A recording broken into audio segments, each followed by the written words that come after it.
We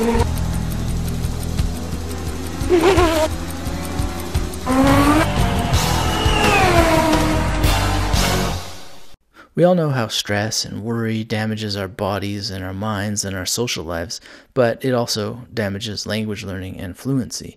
And so we need to think about how to manage worry when it comes to language learning. Now, math is a language in and of itself, and we have an interesting quote from Einstein that says, "Do not worry about your difficulties in mathematics. I can assure you mine are still greater." And another quote that sort of complements this is, "I never worry about action, but only inaction." And I don't know if Winston Churchill ever studied mathematics or not, but it's entirely clear that Einstein took action. Even though his worries were very, very big, he took action. And judging by the many photos of him in which he looks like he's having a lot of fun, he probably didn't worry about it too much either, because worry is deadly stuff. And the key point about worry, really, at the end of the day, is that worry comes from fear. And fear is the mind killer.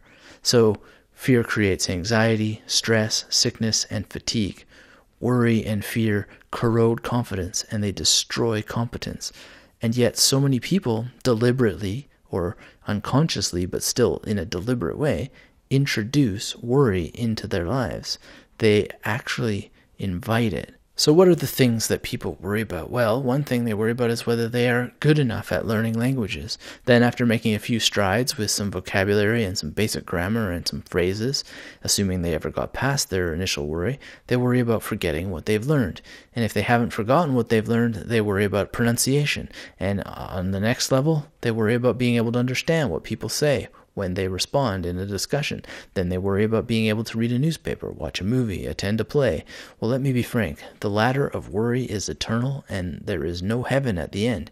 You will never experience the fullest possible joys of fluency by climbing the ladder of worry, because there's no ceiling. And so you got to ask yourself, can I eliminate worry about fluency from my life entirely? And I think so. All you have to do is take action every day and in every possible way. So how do you take action? Well, it's easy. You make the decision that you will take action each day in every possible way. Action is the cure for worry. And better than that, action feeds into every other principle I've been discussing with you so far. So you'll notice that action, when you start taking it, is a fundamental part of all happiness in life. And just about everyone you've ever met who displayed happiness was in fact exhibiting action. Even the meditating monk who appears to be sitting like a stone is taking action and deriving happiness from it as a result. So the real question is, what causes people to fail at taking action? Well, worry is usually the source of inactivity, and it becomes the source of inactivity because so many people worry about what others will think. And it sounds crazy, but it's true. So many language learners know that they have to get up 15 minutes earlier a day and stay up 15 minutes late, and yet they worry that their family members or their friends will think less of them if they reserve this time for themselves to spend on language learning in order to achieve their goals. And people want to fulfill the expectations of others. They want to feel normal, quote unquote normal, which means to obey the opinions of others. And so trying to make other people happy is really one of the quickest paths to the kingdom of sorrow. And that's a place where worry grows in abundance and inaction is king.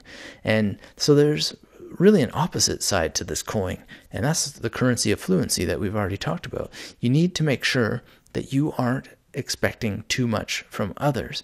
You need to make sure that you don't expect them to understand your needs while studying a new language. You need to kindly and patiently instruct them in your goals and then help them understand how, why, and in what ways you're going to go about the business of language learning.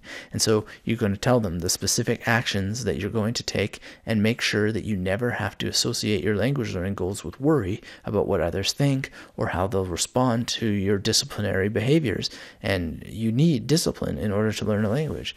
And it will be a great opportunity for you to teach others about the best ways to journey towards fluency, to how to approach language learning, and avoid many, many paths to the kingdom of sorrow, which is just one of the many kingdoms on the planet Doom of not being able to reach fluency. So in some Worry can only grow weeds on the property of your mind, and it can stop you from taking action. But action is the cure. So when it comes to language learning, action is really, really easy. And we're going to talk about that in the next video, exactly what you can do in order to make it even easier and so that you can take action every day.